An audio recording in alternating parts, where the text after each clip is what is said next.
다윗이 이같이 물매와 돌로 블레셋 사람을 이기고 그를 쳐 죽였으나 자기 손에는 칼이 없었더라.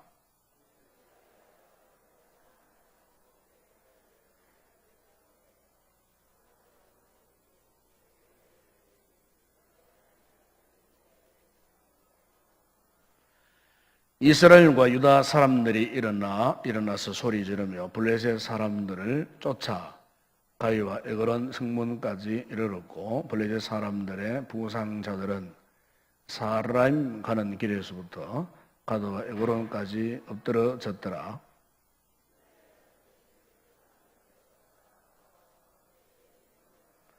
다윗은 그 블레셋 사람의 머리를 예루살렘으로 가져가고 갑주는 자기 장막에 두니라.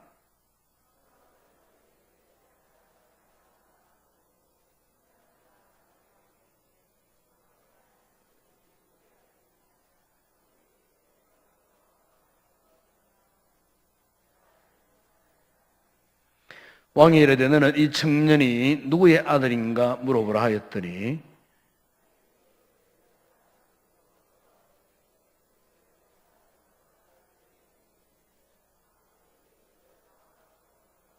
함께 읽겠습니다. 사울이 그에게 묻되 소년이여 누구의 아들이냐 하니 다윗이 대답하되 나는 주의 종 베들레헴 사람 이새의 아들이니이다 하니라.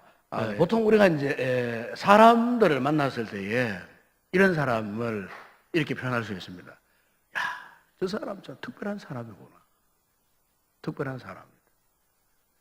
물론 여기 이제 특별한 사람이다 할 때는 이제 이 뉘앙스가 이제 참 좋은 의미에서 저 사람은 정말 특별한 사람이다 이런 사람이 있는가 하면은 반대로 또 좀 안 좋은 좀 부정적인 표현에서 저 사람은 특별한 사람이야 이렇게 또 표현할 수 있어요. 그러나 저는 이 시간 말씀하고 싶은 것은 저 사람은 특별한 사람이야 좀 안 좋은 측면의 그런 표현이 아니고 야 정말 저분은 특별한 사람이야. 여러분 특별하다는 말이 무슨 표현입니까? 특별하다는 말이 다른 것과 비교되고 다른 것과 구별된다 그런 뜻 아니겠어요? 똑같은 옷을 입고 똑같은 시간 똑같은 공간에서 똑같은 음식을 먹으면서 뭐 똑같은 어떤 일을 하더라도 그죠? 특별한 사람은 여타의 다른 사람보다 다르게 보는 거예요. 우리가 이제 신앙적으로 하나님 앞에 섰을 때에 우리 성도들이 하나님 아버지께서 예수님께서 야 너는 정말 특별하구나. 열심히 정말로 특별하구나. 네 믿음이 정말로 특별하구나. 네 열정이 정말로 참 특별하구나. 아마 주님께서 우리를 보시고 긍정적인 측면에서 정말 참 네 신앙 특별하다. 그렇게 아마 생각하신다면 얼마나 주님께서 나를 통하여서 얼마나 만족하시겠나. 얼마나 기뻐하시겠나. 오늘 우리가 믿음 생활에서 야, 우리가 이런 모습으로 주님 보시기에 정말 이런 모습으로 우리가 믿음 생활을 할 수 없을까? 참 우리 모든 성도들에 있어서 삶의 과제가 아닌가 그렇게 생각이 되어집니다. 여러분 오늘 우리가 계속해서 지금 사무엘상 제가 17장을 통해서 계속 묵상하는 것이 뭐냐면은 이 다윗의 이 신앙의 모습을 지금 아주 섬세하게 좀 반복적인 말씀이 계속 됩니다만은 이걸 좀 제가 계속해서 지금 금요 집회 때마다 지금 살펴보고 있는 중입니다. 제가 이제 오늘도 이 본문을 다시 한번 묵상하면서 그런 생각을 했어요. 야, 정말 다윗은 특별한 사람이구나. 범상치 않는 사람. 정말 야, 내 자신과는 정말 너무나 참 비교가 되는 그런 인물이구나. 그래서 묵상하면서 이제 저는 저 남편의 신앙을 이렇게 비교를 해봤어요. 비교해보니까 우리 경상도 사투리로 하는 표현이 있잖아요. 택도 없다. 참 다윗의 이와 같은 신앙의 모범을 내가 참 닮기를 원하는데 아직까지 택도 없구나. 턱이 없다 그 말이에요. 비교가 되지 않을 정도로 정말 이 다윗의 이 모습을 보니까 참 특별한 인물이구나. 그렇잖아요. 어린 소년, 불과 20세 안팎의 그 어린 그 소년이 어떻게 이런 위대한 일을 할 수가 있었는가? 이스라엘 백성들과 이 블레셋과의 이 전쟁에서 참 어떻게 이 위대한 승리를 할 수 있었는가? 이 다윗의 모습은 너무 참 자랑스럽게 보이고 또 이렇게 부럽기도 하고 정말 이 다윗이라는 인물이 정말 특별한 믿음의 사람이었구나. 그래서 우리가 이 10장에 나오는 인물 가운데 특별히 이 대조되는 두 명의 인물이 나온다고 말씀하지 않았습니까? 먼저 사울과 다윗입니다. 이 본문을 읽게 되면은 하나님께서 사울이라는 인물에 집중시키고 그리고 다윗이라고 하는 인물에 집중시켜요. 이 사무엘상 읽어보게 되면은 그 두 사람의 인물이 포커스가 이렇게 맞춰주면서 계속해서 서로 대조되어지는 그와 같은 이제 모습을 이 사무엘서에서 볼 수가 있어요. 사울이 죽기까지 계속해서 다윗과 이 사울의 이 모습이 이렇게 비교되어지는 것을 볼 수 있는데 이제 결정적인 특징이 있어요. 다윗은 어떤 인물이냐? 다윗은 믿음으로 할 수 있다. 믿음으로 할 수 있다. 이런 믿음의 사람이었어요. 할 수 있다는 거예요. 그러나 반대로 사울은 할 수 없다. 부정적인, 불신앙적인 그런 인물로 대조되어지는 것을 볼 수가 있습니다. 그러면 다윗이 오늘 왜 우리에게 이어왔던 믿음의 이런 엄청난 큰 공감을 일으키고 기감이 될 수밖에 없는가? 제가 오늘 이 본문을 보게 되면은 한 가지로 말씀드리고 싶은 것은 이거예요. 다윗에게는 무엇인가에 도전하는, 도전적인 신앙을 가진 인물이라는 겁니다. 비록 어린 소년이지만은 그렇잖아요. 이 골리앗과 어떻게 목동 어린 소년과의 그 싸움이 될 수가 있겠어요? 게임이 되지 않는 거예요. 다른 사람들이 다윗이 골리앗을 이길 것이라고는 상상도 못한 그런 싸움 아닙니까, 여러분? 사울도 감히 골리앗을 향하여 되어들지 못했고 이스라엘 모든 장정들 다 도망쳐버렸어요. 다 도망쳐버린 이런 상황 속에서 어찌하여 이 어린 소년 목동이었던 어린 다윗이 이 골리앗과 정면으로 맞서 싸울 수 있느냐? 이게 이제 도전 신앙이거든요. 원래 도전한다는 말이 그거잖아요. 도전한다는 말이 영어에 보면 챌린저라는 단어를 씁니다. 그것은 이제 싸움을 할 때 어떤 목적을 두고 목표를 이루기 위해서 적극적으로 매어다닐 때 챌린저라는 단어를 씁니다. 그러나 여기 이 다윗이 골리앗과의 싸움을 하면서 챌린저, 도전적인 이와 같은 신앙.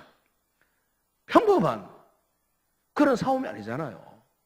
극단적인 싸움이잖아요. 게임이 안 되는 싸움이잖아요. 그런데 이런 싸움에서 어떻게 이 다윗이 이와 같은 도전적인 이런 신앙으로 골리앗과 맞붙어 싸울 수가 있었느냐는 거예요. 여러분 48절에 보세요. 골리앗도 중부장하고 막 성큼성큼 타고 오지만은 골리앗보다도 이 다윗은요 아주 날렵하게 빠르게 빠른 걸음으로 막 움직이는 모습을 볼 수 있습니다. 그 48절에 그렇게 표현하잖아요. 골리앗을 향해 갖고 아주 날렵하게 아주 가볍게 어떻게 그가 이런 태도로 골리앗과 싸울 수 있었는가? 바로 그에게는 도전적인 그런 신앙이 있었다는 거예요. 여러분 오늘 우리의 신앙생활에서도 정말 이게 중요한 겁니다. 우리가 조금만 힘들고 조금만 어려움다고 해서 막 그것을 포기해버리고 나는 안 돼, 할 수 없어 이렇게 낭망하고 절망해버리고 그것을 놓아버리면 안 돼요. 도전적인 그런 이 정신, 이 자세, 오늘 우리의 이 신앙 이 생활에서도 필요하다는 거죠. 등반을 하는, 등산을 좋아하는 분들 보게 되면 대개 사람들 그렇잖아요. 대개 사람들은 등산을 가더라도 이왕 그 등산로가 좀 잘 닦여 있고 또 질이 나 있고 평평하고 올라가기 쉬운 뭐 가파르지 않는 뭐 이런 산행을 대부분 즐깁니다. 그러나 정말로 산을 좋아하는 사람은 그런 길 재미없어 안 가는 거예요. 제일 험악한 등산로를 택하는 거예요. 제일 험악한. 아마 여러분 잘 아시겠지만은 우리나라에 허영호라는 산항이 있어요. 이 산항에는 소위 말하는 그랜드 슬램, 그러니까 전 세계의 높은 산, 대표적으로 히말라야 14좌라고 합니다. 히말라야, 네팔 히말라야가 있는데 히말라야에서 8,000m 이상 되는 이제 산봉우리가 14개가 있어요. 14개. 8,000m 이상 된 산봉. 여러분 8,000m 올라가 보셨습니까? 저는 몇 해 전에 이제 선교제 가가지고 3,200m 고지까지 올라가 봐요. 차가요. 이렇게 올라가는데 그 정상 올라가니까 이제 만년설도 보여요. 있고 3,200m까지 다 올라가는데 3,200m에서 키르기즈 원주민들이 말을 키우고 있어요. 말을. 그 사람들 말을 많이 이제 키웁니다. 그래서 이제 말을 한번 타보실래요? 이래 된 거예요. 3,200m 고지에서요. 여러분, 말 타는 게 굉장히 힘듭니다. 그게. 그래, 이제 말을 올라가가지고 말을 한번 타봤어요. 말이 막 가는데요. 숨이 팍팍 막히는 거예요, 숨이. 평지에서 말을 더 힘드는데 3,200m 고지에 말을 이렇게 타보니까 숨이 막, 그야말로 막, 가슴이 뭡니까? 이게 막 쪼여오면서 막 숨을 못 쉬겠는 거예요. 왜 그러냐면은 그게 이제 고지로 올라갈수록 이제 공기도 뭐 공기인 만큼 이제 중력을 받습니다. 힘을 받습니다. 압력을 받는 거예요. 에너지 압력을 받아요. 그래서 거기에는 뭐 조금만 움직여도 힘이 들더라고요. 조금만 움직여도 조금 빨리 뛰어가 보니까 막 숨이 푹 막히는 거예요. 8,000m 올라가면요 산소가 거의 없습니다. 한 10%, 15% 남짓 산소가 없어요. 그래서 산에 올라가는 사람들은 이제 비상산소통을 짊어지고 올라갑니다. 정상 점호할 때도 산소통 이래 수침하면서 올라오고. 8,000m가 되면은 산소가 부족해요. 그런데 그런 높은 고지 히말라야 14개 8,000m 봉우리를 정복을 한 거예요. 16년도. 여러분 대단하지 않습니까? 10년이라는 세월이 넘는 그 오랜 기간 동안 14개 8,000m 산봉우리를 정복을 뿐만 아니에요. 세계 7대륙 최고봉, 세계 제일 높은 봉우리 히말라야 에베레스트잖아요. 8,000m 사십팔 에베레스트. 그 다음에 남미에, 그리고 북미에 멕시칸, 아프리카의 킬로만자로. 이 아프리카의 킬로만자로 한 5,895m인데 이것은 세계에서 가장 높은 화산. 그것도 정복을 하고. 유럽에, 오세아니아, 오스트리아의 남극에서 가장 높은 또 산 4,897m라고 그 산도 정복하고. 뿐만 아니라 남극, 북극 다 정복한 거예요. 완전 건너설 다 정복했다 그 말이에요. 여러분, 그냥 보통 사람은 절대로 그렇게 할 수 없어요. 도전 정신이 있었기 때문에 그가 포기하지 않고 결국에는 그 누구도 흉내낼 수 없는 그런 정복자가 되는 그와 같은 모습을 허영호 씨를 통해서 우리가 볼 수가 있어요. 바로 이 다윗도 그런 인물이었어요. 다윗도 감히 어떻게 어린 소년이 골리앗을 이겨낼 수 있겠습니까? 특별히 오늘 본문에 보세요. 그에게는 칼이 없었어요. 칼로 가지지 않았어요. 상대편은 중부상을 했어요. 갑옷을 입었어요. 창과 칼을 들었어요. 단창을 허리에 찼어요. 그런데 애와도 중무정한 골리앗은 칼도 없는 상태에서 보세요. 이게 무슨 말인 줄 아십니까? 다윗은 그냥 인간적인 어떤 그런 신념, 그걸 가지고 골리앗과 싸운 거 아니에요. 여러분, 오늘 우리의 믿음 생활에 신앙이라는 것이 있고 신념이라는 것이 있어요. 그럼 신앙과 신념의 차이가 뭐냐? 신념이라고 하는 것은요, 인간이 경험하는, 그런 인간이 경험해가지고 얻어지는 어떤 지식, 인간의 어떤 경험, 이걸 의지하는 거예요. 이걸 두고 신념이란 말이에요. 그렇기 때문에 여러분, 오늘 우리 믿음 생활에서의 믿음이라고 하는 것은 저는 신념이 아니에요. 신념이 되면 안 돼요. 여러분, 오늘 우리가 신앙생활이 왜 자주 흔들립니까? 다 잘 넘어집니까? 하러 보게 되면은 신앙을 붙들어야 되는데 신념을 붙드는 거예요. 인간적인 자기 지식, 자기 경험, 어떤 자기 방법, 그래서 자기 확신, 그것을 그냥 자기 확신으로 삼는 거, 이게 신념이에요. 그건 절대로 믿음이 아니에요. 우리가 추구하는 믿음, 신앙이라는 것은 뭡니까? 인간의 지식이나 인간의 경험을 훨씬 초월하는 절대자이지, 하나님. 전능하신 하나님. 그분을 인격적으로 신뢰하는 거예요. 그분을 전적으로 위탁하는 거예요. 그분께 우리의 삶을 전적으로 위탁하는 거예요. 이게 신앙이에요. 우리의 믿음 생활 여러분의 지식과 경험으로 될 것 같아요? 절대로 되지 않아요. 여러분, 신앙은 하나님을 전적으로 의지하는, 하나님을 절대적으로 전폭적으로 지지하고 그분을 사랑하고 그분을 신뢰하고 그분을 의지하는, 여러분, 그게 신앙이에요. 오늘 우리가 이 신앙을 가져야 인생 골리앗 앞에 맞섰을 때에 싸워서 승리할 수 있는 거예요. 흔들리지 않고. 그런데 우리는 자신의 어떤 신념을 가지고 믿음 생활을 하려고 발버둥 칠 때가 많아요. 그래서 자주 넘어지는 거예요. 자주 시험에 들고 흔들리고. 여러분 기억하세요. 우리 믿음 생활은 신념이 아니에요. 신앙이에요, 신앙. 오늘 다윗이 그런 인물이었어요. 하나님을 절대적으로 신뢰했어요.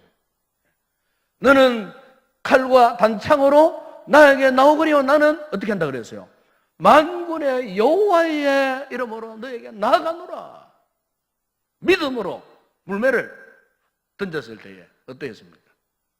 물론 다윗이 물매 던지는 기술도 있었겠지만, 그러나 여러분, 5개의 돌 가운데 단 한 방으로 골리앗을 정통으로 그냥 그 이마에 맞춰서 때려볼 수 있었던 것은 하나님이 다윗이 믿음으로 던진 그 작은 돌멩이를 하나님의 손으로 섭리해 가신 거예요. 여러분 믿으십니까?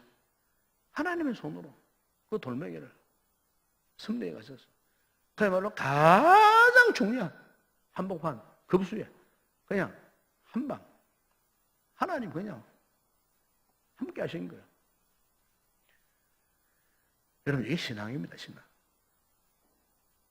때때로 우리 성도들이 참 믿음 생활에서 우리 힘으로 감당할 수 없을 때, 내 힘으로는 도저히 안 된다고 절망하는 그런 상황을 만났을 때, 여러분, 정말 하나님이 우리 요청하시는 것이 뭐냐면 바로 오늘 다윗이 가졌던 이와 같은 신앙, 그 도전하는 신앙, 이걸 우리가 가져야 할 줄로 믿습니다.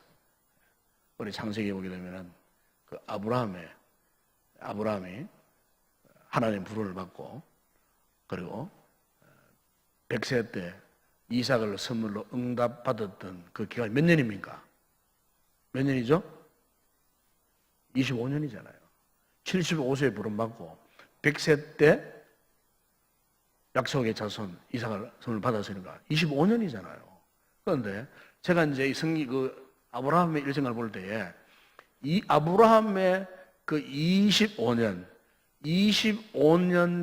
그 신앙생활을 반쪽으로 딱 나누면은요, 전반기 신앙은 앞서 말씀드린 것처럼 그냥 자기 신념으로 하나님을 믿었어요. 자기 신념으로. 그래, 자기 신념의 주된 동력은요, 자기 기분, 자기 감정이에요. 그러니까 아브라함은 자기 기분, 반쪽 신앙은 자기 기분, 자기 감정으로 그냥 막 흔들렸어요. 그래가지고 한 번은 하나님, 왜 아직 약속한 자녀 안 주십니까? 우리 집에 내가 사랑하는 종이 있는데 그 종을 양자로 삼겠습니다. 아니다. 기다려라. 또 기다렸어요. 응답이 없어요. 또 막 흔들렸어요. 급하기도 하고. 그래서 어떻게 했습니까? 옆에 있던 자기 아내가 한마디 합니다. 여보, 내 몸종 하갈이 있는데 하갈을 당방으로 채갖고 그냥 내 대신 자녀 생산합시다. 그게 홀딱 넘어가 버리잖아요. 그래가지고 난 자녀가 누굽니까? 이스마엘이잖아요. 이스마엘. 그러니까 아브라함이 이스마엘을 하기까지는 온전한 신앙인이 아니었어요. 자기 본연의 신념으로 그냥 그렇게 무작정 그냥 하나님을 그냥 안 믿을 수도 없고 그냥 자기 기분 따라 그냥 하나님을 그냥 믿고 슬슬슬슬 그냥 따라온 거예요. 그런데요, 그 인생 후반기에 가서 특별히 얘기하면 창세기 20장에 보세요. 100세 때 나온 그 아들 이삭을 하나님이 모리아 산상에 가서 번제물로 바쳐냈을 때 어떻게 했습니까? 아브라함이 그 아들을 끌고 3일 밤낮을 가가지고 모리아 산상에 올라가서 그 성경에 보게 되면요, 아브라함이 어떻게 했습니까? 칼을 잡고 그 자신의 그 귀한 그 아들 이삭을 칼로 찔러 죽이려고까지 모션까지 했어요. 그야말로 하나님이 아브라함아 안 불렀으면 정말로 아브라함은요, 칼을 들고 그 아들을 찔러 죽여갖고 번제물로 바쳤을 거예요. 하나님이 그의 믿음이 어느 수준인지를 그게 테스트하신 거예요. 시험하신 거예요. 하나님의 명령을 따라갖고 적극적으로 그리고 완전한 복종, 완전한 순종을 한 거예요. 그러니까 이 아브라함이 그 후반기에는 이제는 신념적인 신앙에서 정말로 하나님을 신뢰하는, 하나님을 절대적으로 신뢰하는 정말 진짜 신앙, 신념을 넘어서서 이제는 참으로 진짜 신앙을 가진 그런 하나님의 사람으로 완전하게 세워지는, 아브라함의 어떤 믿음의 행위를 보고 하나님이 얼마나 만족하셨는지 몰라요. 내가 오늘에서야 네가 정말 나를 경외하는 줄 알아도 하나님이 아브라함을 그 자리에서 축복을 하십니다. 축복. 여호와 이레에 축복을 하시고, 그래서 바로 그 이삭가를 되어갖고 온 날에 아브라함이 오고 오는 모든 세대의 믿음 후손들에게 뭐라고 일컬어집니까? 믿음의 조상이라고 그렇게 일컬어지는 것입니다. 아니 여러분, 그랬습니다. 오늘 이 밤에 이 말씀을 통해서 저도 여러분도 우리 믿음 생활을 한번 이렇게 면밀히 한번 돌아봐 왔으면 좋겠어요. 정말 내가 믿음 생활을 하고 있는데 정말 내 신앙이 정말 하나님을 모시기에 이 다윗 같은 이런 인격적인 그리고 도전적인 이와 같은 신앙을 내가 가지고 있는가? 하나님을 내가 정말로 제대로 인정하고 있는가? 그분 앞에 진실로 순종하고 복종하는 그와 같은 신앙을 내가 가지고 있는가? 오늘 우리가 이 같은 신앙을 가지면은 다윗에게 역사했던 하나님께서 이 밤에 오늘 우리에게도 우리 삶을 간섭하시고 우리의 삶 속에서도 이렇게 역사하여 주셔서 하나님의 위대한 놀라운 축복의 역사를 나타내시리라 믿습니다.